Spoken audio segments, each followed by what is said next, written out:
आज मैं भारत देश की स्थितियां, परिस्थितियां और हो क्या रहा है, होने वाला क्या है, उसके बारे में आज मैं कुछ गंभीर बातें बता रहा हूं। हो सकता है ये बातें आप जानते भी हो, जानते तो हो, लेकिन इसकी गहराइयों को उतना आपने बारीकी से कभी सोचा नहीं होगा जो आज मैं आपको बताना चाह रहा हूं।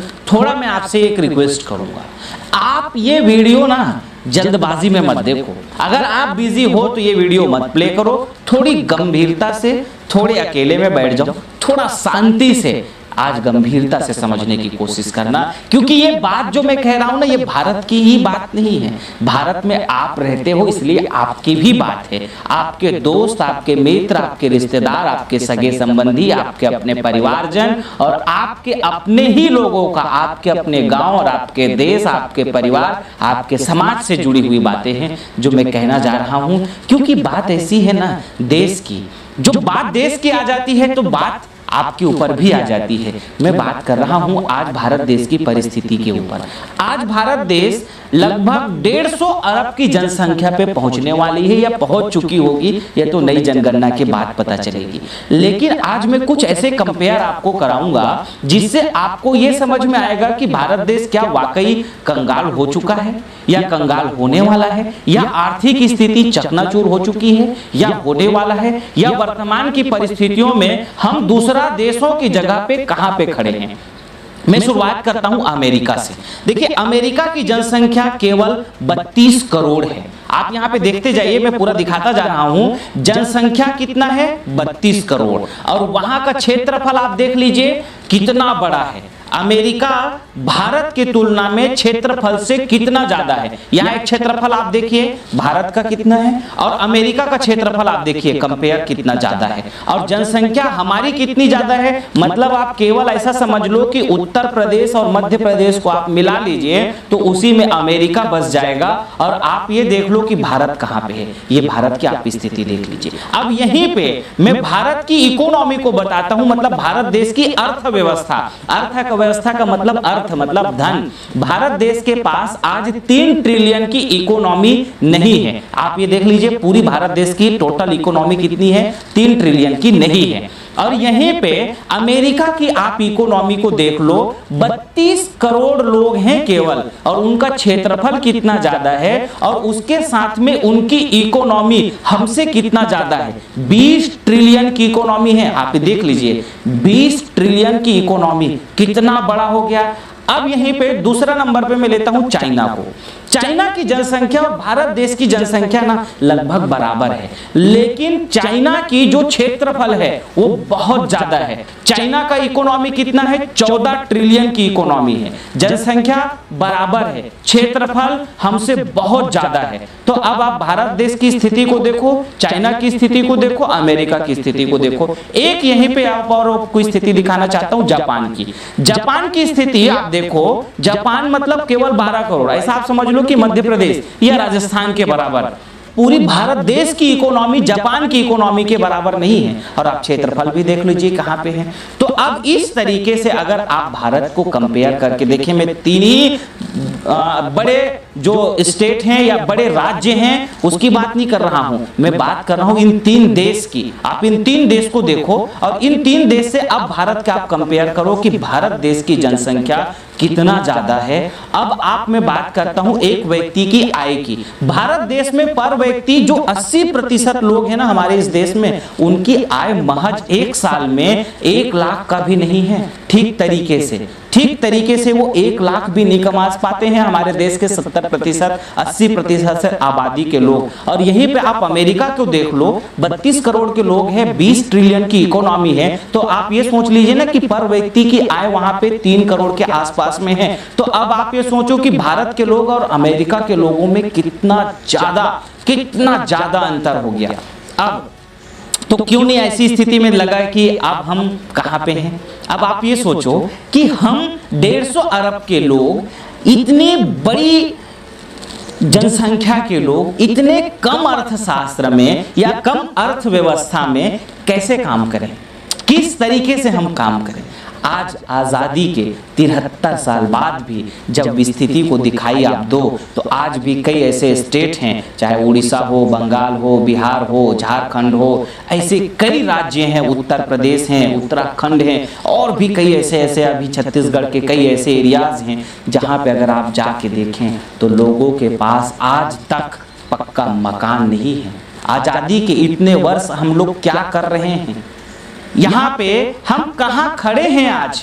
आज ये एक और बहुत दुर्दशा है, घर तो छोड़िए, कई लोग ऐसे हैं, आप कई अभी इंटरव्यूज़ में भी देखे होंगे, लोगों ने कहा कि हम कोरोना से नहीं मर रहे हैं, कोरोना से ज़्यादा हम भूख से मर जाएंगे। इस देश की परिस्थिति आज 73 साल बाद आज़ादी के यहाँ पे हैं। क्या कर रहे हैं यहाँ के बुद्धिमान लोग, क्या कर रहे हैं आप और हम सब लोग, कहाँ पे हैं हम आप और अब सब। अब आप देखो कि ये देश इतनी कम जनसंख्या होने के बावजूद इतना आगे कैसे चले गए।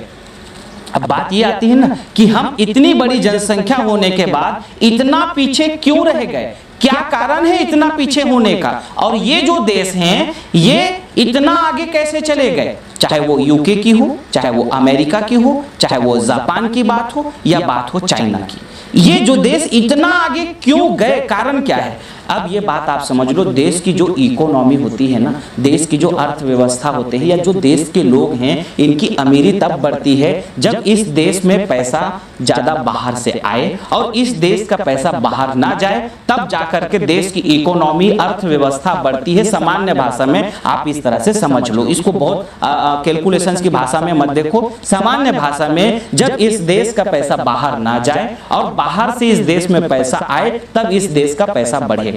भारत के साथ में जस्ट उल्टा हुआ और हो रहा है। आप ये समझ लो, भारत देश में मैं एक छोटा उदाहरण से आपको समझाने की कोशिश करता हूं, उस बात को अगर आप समझ गए ना तो आप पूरा कैलकुलेशन आप समझ जाओगे। मैं एक छोटा बात करता हूं, केवल मोबाइल इंडस्ट्री को उठाता हूं। आज भारत देश में जितने लोगों के हाथ में मोबाइल आपको दिखाई देगा, चाहे वो ओप्पो हो, वीवो हो, एमआई हो, एप्पल हो, जो कुछ भी लोगों के हाथ में आज मोबाइल दिखाई दे रहा है, वो मोबाइल चाहे वो सैमसंग हो, चाहे नोकिया हो, चाहे माइक्रोसॉफ्ट हो, हर ये मोबाइल भारत देश में बिक तो रहा है, भारत देश में है तो सही, लेकिन एक भी मैन्युफैक्चरर भारत देश का नहीं है। इसका मतलब क्या कि अगर मैं भारत देश में 100-150 करोड़ की जनसंख्या को मानता हूं, जिसमें बाकी बुजुर्ग लोगों को हटा देता हूं, नवयुवक लोगों को और जो सामान्य लोग मोबाइल यूज करते हैं, तो इस देश में कम से कम 100 करोड़ लोग तो मोबाइल यूज करते हैं। अब 100 करोड़ की आप जीरो ये देख लीजिए, मैं लिख रहा हूं 100 करोड़ का जीरो, और अब आप मान लीजिए कि अप्रोक्सीमेट एक व्यक्ति का जो मोबाइल है, कोई 25,000 का मोबाइल चलाते हैं, कोई 27,000 का चलाते हैं, कोई 12,000, कोई 13,000, कोई 17,000, मिनिमम सबका इस तरह का मोबाइल है। स्मार्टफोन सबके पास है, किसी किसी के पास में छोटा फोन है, लेकिन जो औसत रेशो को अगर आप मिला लें तो एक व्यक्ति के मोबाइल का जो कॉस्ट अगर मैं मानूं तो 10,000 में मान लेता हूं। अब आप सोचो 100 करोड़, देखो मैं कैलकुलेशन कितना होगा आप खुद आप देख लो, 100 करोड़ बाई 10,000। अब आप देखो कि कितना यह फिगर आया, इतना बड़ा आप जीरो को आप निकाल करके देखो और इसको आप पढ़ के बताओ कि कितना रुपया। अब ये पूरा पैसा, अब आप यहाँ पे मजे की बात समझिएगा, ये पूरा पैसा का जो बेनिफिट्स हैं, मोबाइल इंडस्ट्री को जब मैं जानने और समझने की कोशिश कर रहा था तो यहाँ जो प्रॉफिट होती है वो कम से कम 60% की प्रॉफिट होती है।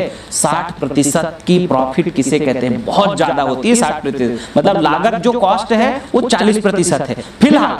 अब आप यहाँ पे मजे की बात और देख लो, आप इतना पूरा पैसा, इतना अरब रुपया, इसका पूरा प्रॉफिट कहां चला गया, या तो वो चला गया जापान, या तो वो चला गया पूरा पैसा चाइना में, या तो वो पूरा पैसा चला गया अमेरिका में, या कि फिर यूके में। क्योंकि मोबाइल बनाने वाला जो पूरा सेगमेंट है, कारोबार है, वो किसके हाथ में है, विदेशियों के हाथ में। भारत में बुद्धिमानी की दावा तो करते हैं, भारत में बड़े एक से एक माई का लाल पैदा तो होते हैं, लेकिन कहां गए ये माई के लाल, कहां गए ये सब देश के सोच वाले लोग। एक इंडस्ट्री में अभी पूरी इंडस्ट्री को गिनाऊंगा तो दिमाग आपका करप्ट हो जाएगा। अरे हो क्या रहा है, एक इंडस्ट्री का आप जीरो गिन नहीं पाओगे कि कितना जीरो है, कितना अरब रुपया हो गया, इसको आप समझ नहीं पाओगे। अब आप सोच लो इसका खेल, इतना पैसा इस देश से बाहर केवल मोबाइल से गया, अब आप यहां पे और दूसरी बात समझ लो, इस मोबाइल को बेचने वाले कौन? अमेज़न। सबसे ज्यादा मोबाइल बिक्री किसने किया? अमेज़न। वो भी कौन? विदेशी। जो बेच के भी पैसा, अगर मान लीजिए देश के व्यापारी लोग अगर बेचते ना तो उसका पैसा कम से कम देश के लोगों को मिलता है। उसको बेचा किसने? अमेज़न ने। उसको बेचा किसने? फ्लिपकार्ट ने। उसको बेचा किसने? मिंत्रा ने। उसको बेचा किसने? ईबे ने। उसको बेचा किसने? अलीबाबा ने। उसको बेचा किसने? शॉपक्लूज ने। उसको बेचा किसने? स्नैपडील ने। मतलब पूरा बेचने वाला जो कंपनी ज्यादातर है, अगर इंडियन कोई कंपनी है तो उसमें इन्वेस्टर्स भी आएंगे बाहर देश के, जैसे स्नैपडील अभी इंडिया का है लेकिन उसके इन्वेस्टर्स बाहर के हैं। तो अब आप ये समझ लीजिए कि पूरा जो बेचने वाला ई कॉमर्स है, चाहे वो शॉपक्लूज हो चाहे फ्लिपकार्ट हो, इतने भयानक इनके टर्नओवर है कि अब आप सोचो, बनाने वाला कौन? विदेशी। बेचने वाला कौन? विदेशी। मतलब आप ये सोचिए कि पूरी इंडस्ट्री का बेनिफिट विदेश में चला गया। अब आप ये सोचिए, अगर ये पैसा देश के व्यापारी लोगों के पास होता तो यहाँ कितने लोगों को रोजगार मिलता, यहाँ के पास कितने सारे लोगों के पास में पैसा होता। ये देश का पैसा अगर बाहर न जाता तो देश की इकोनॉमी, अब इन देशों की इकोनॉमी बढ़ी कैसे? क्योंकि यहाँ का पैसा कहाँ चला गया? अमेरिका गया, जापान गया, चाइना गया, कोरिया गया, साथ में यूके और यूरोप में गया। इस कारण से इस देश के पैसा वहां जाने से वो लोगों की इकोनॉमी बढ़ गई, वहां के लोग आगे बढ़ गए और भारत देश में गरीबी, भुखमरी और बेरोजगारी ये आज हमारे इस देश में है। अब आप ये सोचो, यहीं पे नहीं रुकता ये इंडस्ट्री, यहाँ पे जो इसमें अब मोबाइल ऐप चल रहा है, चाहे वो अब गूगल ऐप हो, चाहे वो अब यूट्यूब हो जिसमें मैं ये वीडियो बना रहा हूँ, चाहे वो ट्विटर हो, चाहे वो फेसबुक हो, चाहे वो इंस्टाग्राम हो, और आजकल के जो हमारे ये बच्चे लोग और हमारे जो युवा जो तेरी प्यारी प्यारी अखियां कर रहे हैं ना टिकटॉक, ये भी ये चाइनीज का है। इसके अलावा मोबाइल में जितने भी ऐप इस्तेमाल हो रहे हैं वो ज्यादातर 40% तो केवल चाइना के हैं और उसके अलावा जो और बच गए वो सब अमेरिकन के हो गए। तो अब आप सोचो कि उसमें होने वाले ऐप से भी पैसा बाहर जा रहा है, मोबाइल से भी पैसा बाहर जा रहा है और उसके बाद उसका बेचने वाला भी विदेश का हो गया। कितनी बड़ी लूट यहाँ पे इस सेक्टर्स में हुआ। इसी प्रकार से सेम अगर मैं बात करूं तो कंप्यूटर इंडस्ट्री भी हो गया, वही सेम बेचने वाले उसी प्रकार से विदेशी, बनाने वाले पूरे विदेशी, कंप्यूटर इंडस्ट्री हो गया। अब मैं आ जाता हूं एफएमसीजी की इंडस्ट्री। एफएमसीजी का मतलब आप समझते हो, जो टूथपेस्ट आपका हो गया, खाने पीने के आपका आटा हो गया, इसके अलावा आप क्रीम पाउडर जो कुछ भी लगाते हो, साबुन, निरमा, शैम्पू, ये एफएमसीजी जो जीरो तकनीकी से बना हुआ। इसको बनाने वाले कौन? इसको बनाने वाले Hindustan Unilever, Nestle, Reckitt Benckiser, Johnson and Johnson, Procter and Gamble, ये पूरी जितना ये है कंपनी, आईटीसी भी बहुत बड़ा प्रतिशत उनका विदेशी इन्वेस्टर्स का है। तो अब आप ये सोचो, एफएमसीजी बना कौन रहा है? विदेशी कंपनी। और उसको बेचने वाले कौन? ये जो बिग बास्केट है ना, ग्रोफर्स है ऑनलाइन वाले, ये भी इसमें विदेशी इन्वेस्टर आ गए। और ऑफलाइन में बेचने वाले कौन आ गए? वॉलमार्ट आ गए, जो सबसे बड़े कारोबारी के रूप में होलसेल का काम कर रहे हैं। अब आप ये देखो, बनाने वाला कौन? विदेशी, बेचने वाला कौन? विदेशी, और ऑनलाइन में जो एफएमसीजी बिक रहा है उसका भी कौन? इन्वेस्टर्स विदेशी, और ई कॉमर्स में भी अगर कुछ ऑनलाइन में बिक रहा है वो भी विदेशी। अब आप खेल समझ लो कि ये पूरा पैसा चला गया कहां? बाहर। और अभी क्या हो रहा है? अभी भी यही हो रहा है। अब ये इंडस्ट्री आपने देख लिया। इसी प्रकार से आप चले जाए फ्रिज में, सारा कुछ वही लोगों का है। एलजी उन्हीं का, सैमसंग उन्हीं का, पैनासोनिक उन्हीं का, वर्लपूल उन्हीं का, बचा क्या? वो भी चला गया। अब कोल्ड ड्रिंक सेक्टर उठा लीजिए, पूरा देश का जो कोल्ड ड्रिंक सेक्टर है ना, वो कोका कोला और साथ में पेप्सी, ये दो ही के पास है। सारा कुछ यही बना रहे हैं। और आप एक पानी बोतल की अगर परिकल्पना करें तो 100 करोड़ की प्रॉफिट तो ये कोका कोला पानी बोतल बेच के कमा लेते हैं। अब आप देखो, इसके अलावा फास्ट फूड चेन में आ जाओ तो MC Donald, burger king, pizza हट, सबवे, ये जितना भी प्रकार के फास्ट फूड है ना, ये जो डोमिनोज है, ये जितना भी है यहाँ पे दसियों कंपनी है। आप ये समझ लीजिए, ये भी पूरा इंडस्ट्री उन्हीं लोगों का है, उन्हीं लोग राज कर रहे हैं। पूरा पैसा सीधा सीधा बाहर जा रहा है। इसके अलावा और बात करता हूं जूता चप्पल में, तो एडिडास जो सबसे ज्यादा जूता बेच रहा है इस देश में, एडिडास, प्यूमा,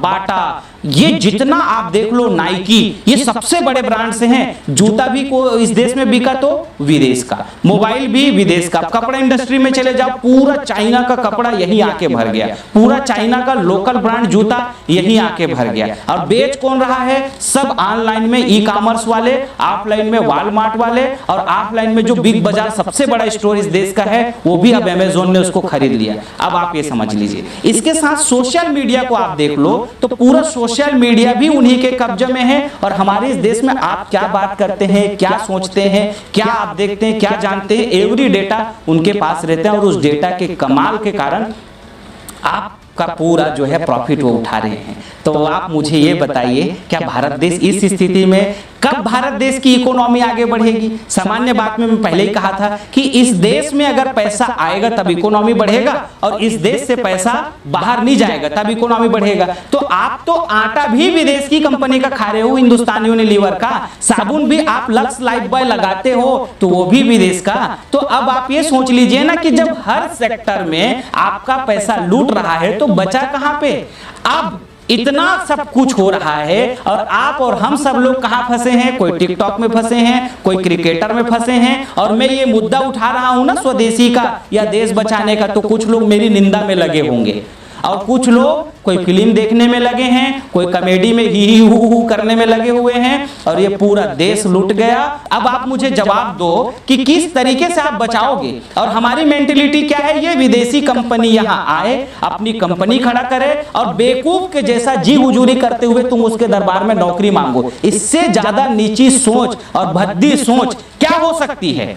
हम लोगों को शर्म आनी चाहिए। हम बड़ा चीड़ भी आता है, बड़ा गुस्सा भी आता है, लेकिन जब मैं इसके ऊपर अध्ययन करता हूं ना, जब समझता हूं, तो रात रात की नींद गायब हो जाता है कि यार इस देश में हो क्या रहा है, इस देश के लोगों की समझ कहां पे है। मैं मतलब ये छोटी इंडस्ट्री ही गिनाया हूं अभी तक, आप हैरान हो जाओगे। ऐसा कोई इंडस्ट्री नहीं बचा है जिसके ऊपर विदेशियों का कब्जा ना हो। चाहे वो कृषि सेक्टर के इंडस्ट्रीज को उठा लीजिए, चाहे आप और कोई भी इंडस्ट्री आप मुझे उठा करके बता दीजिए, मैं कंपनियों का नाम बता दूंगा। 5000 से ज्यादा कंपनियां इस देश में घुसी पड़ी है, और एक एक कंपनी आज जब देश में कोरोना के कारण इतनी बड़ी विपद स्थिति है, तो आप मुझे बताइए कोका कोला वाले ने कितना यहाँ पे दान किया, पेप्सी वालों ने कितना दान कर लिया। आप बताइए ना कि क्यों, किस कंपनी ने यहाँ पे विदेशियों ने कितना दान कर दिया। देश के लिए देश की ही कंपनी खड़ी हो सकती है। रतन टाटा ने देखो ना कितना बड़ा दान किया, मुकेश अंबानी ने भी दान किया, और देश के हीरो सेलिब्रिटीज कुछ लोगों ने, और कुछ देश की सारी कंपनियों ने, हम लोगों ने, हम छोटे छोटे लोगों ने, सब ने दान किया। लेकिन ये विदेशी कंपनी अरबों अरबों रुपए का यहाँ पे टर्नओवर कर रही है, किसी ने दान नहीं किया। खैर हम इनके दान के मोहताज नहीं है, हमको इसका जवाब देना पड़ेगा दूसरे तरीके से। आप कब जागोगे? हम लोग कब जागेंगे? हम कब सुधरेंगे? आज अभी तक अगर मैं भारत की बात करूं तो आप भारत देश की स्थिति को समझते हो। 514 अरब डॉलर के कर्जे में आज आप हैं। 514 अरब डॉलर का कर्जा किसे कहते हैं? इतने बड़े कर्जे में आज आप जिंदगी बिता रहे हो। ये 2019 की है, और अभी कोरोना के बाद क्या स्थिति होगा जब जीरो जीडीपी पे आ गए हैं, जहां आपकी जीडीपी जीरो हो चुकी है, वहां पे देश का कर्जा कितना बढ़ेगा मुझे नहीं पता। अब आप ये सोचिए कि हमारा इस देश का कितना बड़ा दुर्भाग्य हो गया कि हम किसानों को भी मारने के लिए, किसान से फल्ली और नारियल और ये तेल ना खा के, घानी के शुद्ध तेल ना खा के, हम इन विदेशियों का पाम ऑयल खाने लग गए हैं। इस देश में किसानों को मारने से इससे बड़ा अपराध अब हम कुछ भी नहीं कर रहे हैं। कौन बचाएगा किसानों को? जब किसान नहीं बचेंगे तो ये छोटे व्यापारी नहीं बचेंगे, ये छोटे व्यापारी नहीं बचेंगे तो बेरोजगारी को कहां से हम खत्म करेंगे? आज आपको पता है, जब 2019 की बात बता रहा हूं, कोरोना के पहले के 40 करोड़ लोग तो 2000 कोरोना के पहले बेरोजगार थे, और अब कोरोना आने से कई इंडस्ट्री तबाह हो रही है। मतलब कई इंडस्ट्री, टूर एंड ट्रैवल और बहुत कुछ ऐसी इंडस्ट्री तबाह हो रही है, जिससे दसियों करोड़ लोग नए बेरोजगार हो रहे हैं। और विदेश से भी जो हमारे इस देश के लेबर जो बाहर काम करने गए थे, उन देशों में भी नुकसान हुआ। तो वो सब लोग हमारे देश के लोगों को भगा देंगे, क्योंकि वो हमारे जैसे लोग, ऐसा नहीं है कि हम चाइना ने इतना नुकसान हमारा किया तो ओप्पो वीवो को भगा देंगे, ऐसा नहीं है। हम और गले मिला के रखेंगे उनको, और हम स्वागत लाल कारपेट बिछा के कर रहे हैं कि आइए विदेशी कंपनियां, आपका स्वागत है, इस देश से लूट के ले जाओ और हमारे देश को नौकर बनाओ। ये हमारी इस देश के लोगों लोगों की सोच है कि अब नौकरी करने का ही सोच है साहब, की चर्चा भी होती है, बड़ी बड़ी डिबेट भी होती है कि विदेशी कंपनी आएंगे और यहाँ पे नौकरी का बढ़ावा होगा। अरे पागलपंथी के लोगों, पागल सोच वाले लोगों, आप 10, 20, 50, 100 लोग हम लोग मिलकर के क्यों कंपनी नहीं खड़ा करते, क्यों हम लोगों को रोजगार नहीं जनरेट करते? देखो मैं ये केवल भाषणबाजी से नहीं समझने वाला हूँ, मैं ये भाषणबाजी करके मैं रुकने वाला नहीं हूँ। मैं आपके साथ, अगर आप सब लोगों ने अगर थोड़ी भी अगर आप में मानवता बची है और आप अगर इस देश के ये व्यापारी को, देश के अगर किसानों के लिए थोड़ी भी दया आती हो ना, देश के बेरोजगारों के लिए थोड़ी दया आती हो, देश के गरीबों के लिए थोड़ा दया आती हो, तो आप इस बात को थोड़ा कान खोल करके समझो इस बात को, और थोड़ी जानने की कोशिश करो और थोड़ा अपने आप को बदलने की कोशिश करो कि थोड़ा कैसे हो सकता है। देखो मैं अपने लेवल पे बहुत कुछ करने की प्लानिंग बनाया है कि बेरोजगारी को कैसे खत्म किया जाए देश के, क्योंकि करना पड़ेगा, इसके अलावा कोई ऑप्शन ही नहीं है। अब आप कहो कि खाली मैं भाषण देता रहूं, उससे कुछ नहीं, मैं बिल्कुल करके दिखाऊंगा और जितना हो सके करके दिखाऊंगा, लेकिन आपका सहयोग चाहिए। जितने लोग हो सके आप मुझे सहयोग देने के लिए मैं आपसे गुजारिश कर रहा हूं, रिक्वेस्ट कर रहा हूं। इतना स्वार्थी मत बनो, इतना ज्यादा घमंडी मत बनो, इतना घमंड कोई काम का नहीं आएगा, इतना स्वार्थ कोई काम का नहीं आएगा। अरे कुछ देश के लिए भी करना पड़ेगा। इतने मतलब भगत सिंह के देश में रह करके, खुदीराम बोस के जैसे देश में रह करके, आप जो है चंद्रशेखर आजाद के देश में रह के, तात्या टोपा के इस देश में रहने वाले,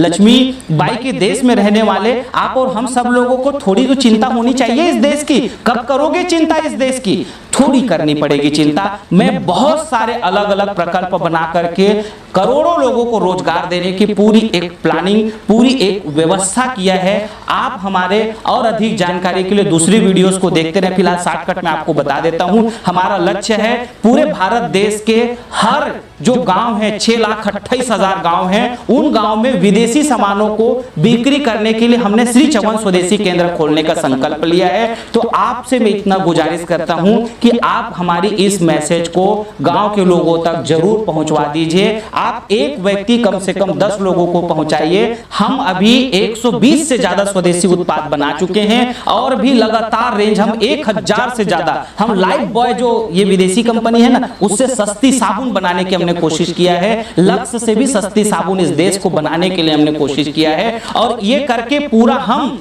6,28,000 गांव में 6 लाख लोगों को रोजगार देंगे, जो लोग ये चवन स्वदेशी केंद्र खोलेंगे। और इसका जो मैन्युफैक्चरिंग के लिए जो सामान, रॉ मटेरियल्स की जरूरत पड़ेगी, उससे भी हम लोग 10 लाख लोगों को रोजगार देंगे। ये हमारी प्लानिंग है। अभी सैकड़ों स्टोर हम लोगों ने खोल चुके हैं और सैकड़ों लोग बुकिंग करा रहे हैं, लेकिन ये सैकड़ों और हजारों से काम नहीं चलेगा, क्योंकि जरूरत लाखों में है और बेरोजगारी करोड़ों में है। आज 50-60 करोड़ लोग बेरोजगार हैं, उसको किसकी जिम्मेदारी है? तो हमारी जिम्मेदारी है कि कुछ तो हम बचाएं। तो हमने इसका बहुत बड़ा प्रयास किया है। तो एक हमने ये व्यवस्था किया कि इससे कुछ लोगों को लाभ मिले, और इसके साथ में जो दूसरा जो छोटे रिटेल व्यापारी जो बर्बाद हो रहे हैं ना, क्योंकि ये सारे विदेशी कंपनी सामान बना रहे हैं और बेच अपने ही प्लेटफॉर्म में रहे, ऑनलाइन और ऑफलाइन में, तो ये देसी व्यापारियों को लिए कौन बचाएगा? क्योंकि सबसे ज्यादा जो व्यापार है वो देश के जो छोटे छोटे मैन्युफैक्चरर है वो देंगे, तो उसकी सामान बिकने की व्यवस्था बनानी पड़ेगी। तो हमने गांव के लिए तो ये मॉडल अपना दिया, चवन स्वदेशी केंद्र। अब जो तहसील है, जो कस्बा है, उसके लिए हमने स्वदेशी सुपर बाजार, AD5 स्वदेशी सुपर बाजार की व्यवस्था बनाया, जिसमें देश का हर एक व्यापारी, जो छोटे छोटे व्यापारी हैं, कोई साबुन बना रहा है, कोई निरमा बना रहा है, कोई तेल बना रहा है, उनका सबका सामान, और बड़े व्यापारी का भी, बड़े व्यापारी में चाहे वो पतंजलि हो, चाहे वो डाबर हो, चाहे झंडू हो, चाहे वो इमामी हो, जो भी हो, बड़े ब्रांड्स, छोटे ब्रांड, ये हम सब देशवासी मिल करके जितने छोटे छोटे प्रोडक्ट जो बना रहे हैं, इसको हम स्वदेशी सुपर बाजार के लिए इस्तेमाल करेंगे। वहां पे एक भी विदेशी नहीं मिलेगा, वहां पे कोई भी विदेशी इन्वेस्टर से जुड़ा हुआ सामान, और वहां पे ये lux, life boy, clinic plus, Dow, ये कुछ भी सामान नहीं मिलेगा। वहां पे जो कुछ भी सामान मिलेगा वो देश का मिलेगा। बेचने वाले कौन होंगे? देश के होंगे। ये सुपर बाजार कौन खोल सकता है? आपके पास अगर थोड़ा पैसा है तो आपको हम सॉफ्टवेयर देंगे, क्योंकि ये बड़ा मॉडल है, तो इसके लिए थोड़ा पैसा लगेगा, 5-7 लाख रुपए का बजट लगेगा। आपको हम मॉडल देंगे, हम आपको सॉफ्टवेयर देंगे, टेक्नोलॉजी देंगे, ट्रेनिंग देंगे, प्रशिक्षण देंगे, और साथ में पूरा स्वदेशी संग्रहण का जो पूरा उत्पाद है वो हम आपको देंगे।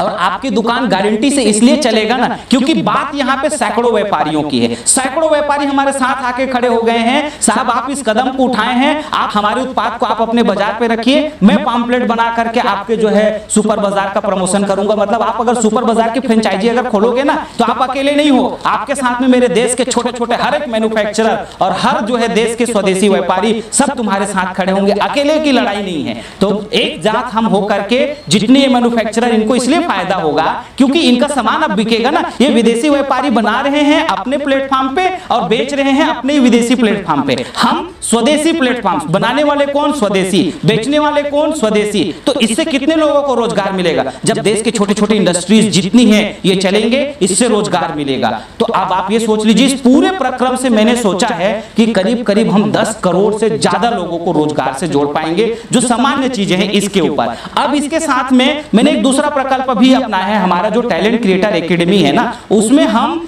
जो छोटे टेक्नोलॉजी के जो लोग सीखना चाह रहे हैं, कोई साबुन बनाना सीखना चाह रहे हैं, शैम्पू बनाना, hand wash, floor cleaner, toilet cleaner, जिसको बनाना है उसको भी सिखाने का कौन काम करेगा? मैं करूंगा। हम सिखाएंगे आपको। आप आइए हमारे इस नंबर में फोन कीजिए, हम आपको सिखाएंगे और उसको बनाना है और उसको ब्रांडिंग करना है और बेचने के लिए भी हम आपको टेक्निक देंगे, सारा चीजें हम आपको करेंगे और जगह भी देंगे। आप बनाइए, बनाना सिखाएंगे भी हम और बेचने के लिए भी प्लेटफॉर्म आपको स्वदेशी सुपर बाजार का मिलेगा। कोई चिंता आप मत कीजिए कि आपको अमेज़न में बेचने की कोई जरूरत नहीं है। हमने अपने उत्पाद को आज तक किसी विदेशी प्लेटफॉर्म में बेचा ही नहीं, जानबूझ के नहीं बेचा, क्योंकि अगर मैं उनके पास बेचूंगा तो वो बोलेगा 20% का कमीशन दो, और वो मेरा 20% का कमीशन कहां ले जाएंगे? अमेरिका ले जाएंगे। मुझे नहीं चाहिए ऐसा पैसा। ऐसे पैसा को मैं चिमटा से छूना नहीं पसंद करता। तो मैं आप सबसे यही कहूंगा कि आप और हम सब मिलकर के इस राष्ट्र को बदलेंगे। और रही बात मोबाइल की, मैं ये केवल FMCG सेक्टर, ये मैं अपने उत्पाद की नहीं बात कर रहा हूं। 54 स्वदेशी केंद्र गांव-गांव के लिए हो गया और गांव-गांव में सप्लाई देने के लिए हर तहसील में हम 54 स्वदेशी केंद्र खोलेंगे और हर जिला में स्वदेशी केंद्र खोलेंगे और हर कस्बा में, हर तहसील में, हर जिला में एक स्वदेशी सुपर बाजार होगा, जहां देश के व्यापारियों का सारा सामान बिकेगा और देश के सारे जो जरूरत की चीजें होंगी, चाहे टूथपेस्ट हो, चाहे वो नमक हो, चाहे वो आटा हो, चाहे वो शैम्पू हो, साबुन हो, जो आपको पसंद आए वहां आपने अगर आ लिया, आपने खरीद लिया, मतलब देश को सहयोग किया, क्योंकि देश के व्यापारी का बना हुआ सामान बिकेगा। और ये अगर चलेंगे तो किसानों को इतना ज्यादा फायदा होगा ना। किसानों को क्यों फायदा होगा? क्योंकि किसानों के लिए भी हम काम कर रहे हैं। एक और बहुत बड़ा काम कर रहे हैं हम, जो बड़ी मात्रा में इस देश का पैसा रिफाइंड ऑयल के लिए, पाम ऑयल के लिए बाहर जा रहा है ना, उसके लिए भी एक मैं आप लोगों को आज कह रहा हूं बात। आप ये नंबर पे फोन कीजिएगा। आपको यदि घानी लगवाना है, हमारा संकल्प है कि पूरे हर गांव पे एक घानी लगवाना है। मतलब हमारा तो संकल्प है कि कम से कम 6-7 लाख घानी गांव-गांव में लगाना है और गांव-गांव में किसानों का फल्ली, नारियल, सरसों ये सब खरीदना है और बादाम, ये सब करके शुद्ध तेल निकालना है और वो शुद्ध तेल निकाल करके किसानों को डायरेक्ट पहुंचाना है फायदा। और ये जो बड़ी बड़ी कंपनियां, विदेशी कंपनियां जो तेल यहां आके बेच रही है और हमारे इस देश का पैसा विदेश जा रहा है, उसको सारे बचाने के लिए अब आपको अगर घानी की मशीन लगवाना है तो हमारे इस नंबर में फोन कीजिए और आप जो है घानी लगा करके अपने आप को रोजगार दीजिए। मतलब कई सेक्टर बता दिया आपको मैंने। अगर आप 54 स्वदेशी केंद्र खोल के रोजगार चाहिए तब भी इस नंबर में फोन कीजिए, इन नंबर में फोन कीजिए। आप अगर तेल का घानी लगा के रोजगार चाहिए तो इस नंबर में फोन कीजिए। आप यदि 54 स्वदेशी केंद्र के साथ में बड़ा काम करना चाहते हैं तो तहसील की फ्रेंचाइजी ले लो, और बड़ा करना चाहते हो तो जिला का ले लो। तो आप इस तरह से आपकी जैसा जिस बजट में, और नहीं आपको सीखना है और सीख के रोजगार करना है तब भी हमारे इस काम में। इसके अलावा हम परोपकार स्वदेशी समृद्धि कार्ड का भी बहुत बड़ा अभियान चला रहे हैं ताकि देश में और भी दूसरे जो सेक्टर्स हैं उसको रोजगार दे सकें। उसके अधिक जानकारी के लिए, अब वीडियो बहुत बड़ा होता जा रहा है, मैं भी थक गया हूं बोलते बोलते, लेकिन आप हमारे इन नंबरों में फोन करके और जो जो दूसरे वीडियोस हैं उसको भी देखते रहें। अब अगला नंबर है जो दूसरी और भी टेक्नोलॉजी से जुड़ी हुई चीजें हैं। हमारा तो संकल्प है स्वदेशी वस्त्रों के लिए काम करने का। आप यदि स्वदेशी मैन्युफैक्चरर हैं स्वदेश के कपड़ों का, तब भी आप हमारे यहाँ कॉन्टेक्ट कीजिएगा। आप यदि स्वदेशी जूता चप्पलों का निर्माता है तब भी हमारे यहाँ कॉन्टेक्ट कीजिएगा। और मैं दूसरा आप सबसे कहता हूँ कि आप यदि स्वदेशी सुपर बाजार खोलना चाह रहे हैं तब भी आप हमारे यहाँ फोन कीजिए। और आप यदि जूता चप्पल का स्वदेशी संग्रहण का स्टोर खोलना चाहें तब भी आप हमको बताइए। आप अगर स्वदेशी वस्त्रों का खोलना चाहें तब भी हमको बताइए। हमारा संकल्प है कि कैसे भी करके बचाया जाए इस देश को, और इस पूरे काम को करने के लिए मुझे बड़ी IT टीम चाहिए। वैसे भी IT टीम है, लेकिन और भी चाहिए। अगर आप IT में एक्सपर्ट हो तब भी मेरे को संपर्क कीजिए। आप यदि मैनेजमेंट में एक्सपर्ट हो तब भी आप मेरे यहाँ संपर्क कीजिए। ये जो email IDs हैं इसमें अपनी रिज्यूम भेजें। इन वेबसाइट वेबसाइट की कैरियर्स पे आप हमको अपना रिज्यूम को भेजें। देखिए जॉब करने वाले लोग कभी कॉल मत कीजिएगा, हम आपको पसंद नहीं करेंगे अगर जॉब करेंगे, क्योंकि फोन में कोई बातचीत नहीं होगी। इतनी भयानक कॉल आ रही है कि हम कॉल को अटेंड नहीं कर पा रहे हैं। तो मैं आप सबसे ये कहूँगा कि आप अपना रिज्यूम्स को जॉब वाले लोग हमारे इन वेबसाइट्स के कैरियर्स में जाकर के भेजेंगे, या तो फिर हमारी इस ईमेल आईडी पे अपना रिज्यूम्स को मेल करेंगे। और जो बाकी व्यापारी लोग हैं वो हमारे नंबरों में फ़ोन कर सकते हैं, और जो लोग खोलना चाहते हैं चवन स्वदेशी केंद्र वो लोग भी फ़ोन कर सकते हैं, और बाकी जो लोग देश बचाने के लिए हमारे इस अभियान से जुड़ना चाहते हैं वो लोग भी फ़ोन कर सकते हैं। और मैं आप सबसे ये कहूँगा, ये जिम्मेदारी देश बचाने की आपकी भी है। मैं जितना कर रहा हूँ, आप मेरे से ईर्ष्या मत कीजिए। आप अगर कुछ कर सकते हो आप भी देश बचाने के लिए करो। आप जो बना रहे हो, मोबाइल बनाओ, जो कुछ भी बनाओ, बस विदेशियों को मत बेचो। इस देश वाले लोगों ने भी, कुछ लोगों ने अपने फायदा के लिए, जैसे हॉटस्टार ने बेच दिया, जैसे फ्लिपकार्ट ने बेच दिया, जैसे कितनी कंपनियों ने, हमारे इस देश वालों ने इन विदेशियों को बेच दिया। देश को बर्बाद होना है, देश को कंगाल होना है, उससे बचाने के लिए थोड़ी आप भी सोचो। अब आप ये सोचो ना कि हम 150 अरब जनसंख्या, हमारी 3 ट्रिलियन की इकोनॉमी नहीं है, वो देश वाले इतने छोटे छोटे हैं, इतनी उनकी कम जनसंख्या, उनकी इकोनॉमी इतना बड़ा है। हम 73 साल हो चुके हैं, आज तक कुछ नहीं कर पाए हैं, तो कब कुछ करेंगे? मेरे से ईर्ष्या मत करो, मेरे उसमें मत रहो कि अरे यार ये क्या कर रहे हैं करके। भाई मैं आपसे निवेदन करता हूँ, बहन आपसे निवेदन करता हूँ कि क्या आप मेरा थोड़ा मदद कर सकते हो? क्या ये वीडियो कुछ लोगों को भेज करके इस देश को बचाने में आप अपना योगदान कर सकते हो? इतना जो सिखाया आपको, इतना जो बताया, उसको क्या आप 10 लोगों से बता सकते हो? अगर आपने इतना भी कर लिया ना, देखो हाथ जोड़ रहा हूँ मैं, हाथ क्यों जोड़ रहा हूँ? इस देश को बचाने की सवाल है, देश की इज्जत की बात है। देश को कब बदलेंगे? सरकार के ऊपर मैं इसलिए नहीं बोल सकता, सरकार के ऊपर दबाव बहुत है, सरकार 5 साल में बदल जाती है। सरकार को हम हर एक अलग अलग प्रदेश का अलग अलग नियम कानून में सरकार के ऊपर कुछ कर ही नहीं सकता। तो क्या आप और हम मिलकर के कुछ नहीं कर सकते? क्या हम सरकार के ही करने का इंतजार करते रहेंगे? अगर जापान वाले लोग ऐसा सोचते तो क्या जापान को इतना उठा पाते? अमेरिका वाले इतना सोचते तो फिर यहाँ आज व्यापार नहीं करते। वो आज पूरी अमेरिका की कंपनियां, वहाँ की सरकार उनको सपोर्ट करती। यहाँ भला सरकार सपोर्ट करे या ना करे, वहाँ सरकार और वहाँ के लोग सपोर्ट करते हैं। तो क्या मैं आप और हम लोग मिलकर के थोड़ा स्वदेश को सपोर्ट नहीं कर सकते हैं? हमारे देश के कोई छोटे भाई अगर सामान बना रहे तो उसकी बिकने की व्यवस्था नहीं बनानी चाहिए? क्या उनके लिए स्वदेशी सुपर बाजार नहीं होना चाहिए? केवल विदेशियों के लिए होना चाहिए? मैंने व्यवस्था किया है, मैंने हमारे हर एक प्रोग्राम में, चाहे वो ऑनलाइन की हमारी व्यवस्था हो, चाहे ऑफलाइन की व्यवस्था हो, किसी भी तरीके से इन विदेशियों का कोई प्रमोशन ना हो, उसकी मैं व्यवस्था कर रहा हूँ। और रही बात यूट्यूब में, मेरी मजबूरी है इसलिए मैं यहाँ पे हूँ। जिस दिन इसकी भी स्वदेशी, मैं तो हर एक सेक्टर्स में आने वाला दिन में मैं तो पैसा वाले भाई लोगों से कहूंगा कि मोबाइल भी हमको बनाना है। मैं तो इस पे बहुत दिनों से रिसर्च कर रहा हूँ। मैं तो चाइना से जाके कुछ लोगों से बात भी करके आ गया हूँ कि वो लोग यहाँ आए, हमारे साथ में मिलके हम यहाँ मोबाइल बनाएंगे और देश में उनके एक बार हमारे यहाँ के लोगों को हम सिखाएंगे टेक्नोलॉजी, और यहाँ के लोगों को टेक्नोलॉजी सिखा के फिर हम परमानेंट यहाँ पे मोबाइल बना करके लोगों को रोजगार भी देंगे, और देश का पैसा इस टेक्नोलॉजी से भी बाहर जाने नहीं देंगे। तो आप आईटी फील्ड में एक्सपर्ट हो तब भी आप हमको कांटेक्ट कीजिए, और अगर आपके पास पैसा है, आप यदि थोड़ा बड़ा इन्वेस्टमेंट कर सकते हो तो मोबाइल लॉन्च करने में, क्योंकि थोड़ा बड़ा पैसा अगर हम स्वदेश में बनाएंगे, थोड़ा भारी पैसा लगेगा, तो आप उसमें भी हमको सपोर्ट सहयोग करो मिल करके।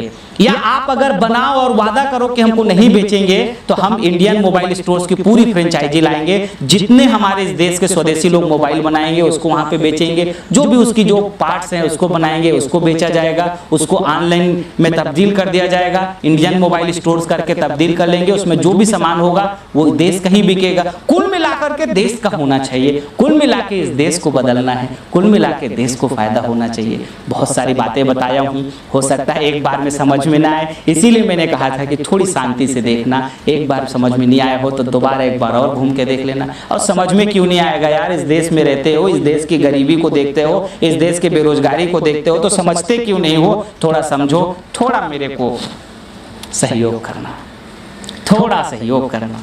10 लोगों को ये वीडियो जरूर भेज देना। पूरे देश में वीडियो जाना चाहिए। अगर देखने के बाद भी, क्योंकि मैं तो देख रहा हूँ ना, व्यूअर्स दिखा रहा है, इसका मतलब अगर आपने 1000 लोगों ने देखा और 10 लोगों को भेजे तो 10,000 हो जाएगा, और 10,000 लोगों ने अगर देखा तो वो जो है 1 लाख हो जाएगा, और 1 लाख ने अगर 10 को भेजा तो वो 10 लाख हो जाएगा, और 10 लाख ने अगर 10 को भेजा तो वो 1 करोड़ हो जाएगा। मैं देख तो रहा हूँ, देखो दुनियादारी की वीडियो शेयर करते हो, इस बार देखता हूँ कि इस देश के लिए तुम्हारा प्रेम कितना है। क्या तुम इस देश के जो है भक्ति के लिए तैयार हो, या देश के विद्रोही हो, या देश के लिए जो है गद्दारी करने में उतले हुए हो? आज मैं समझ जाऊंगा आपका देश प्रेम कितना है।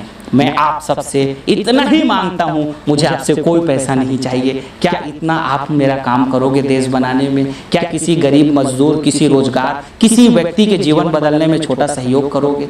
करनी चाहिए और करो ही, प्रार्थना करता हूं आपसे। आप सबका बहुत बहुत धन्यवाद।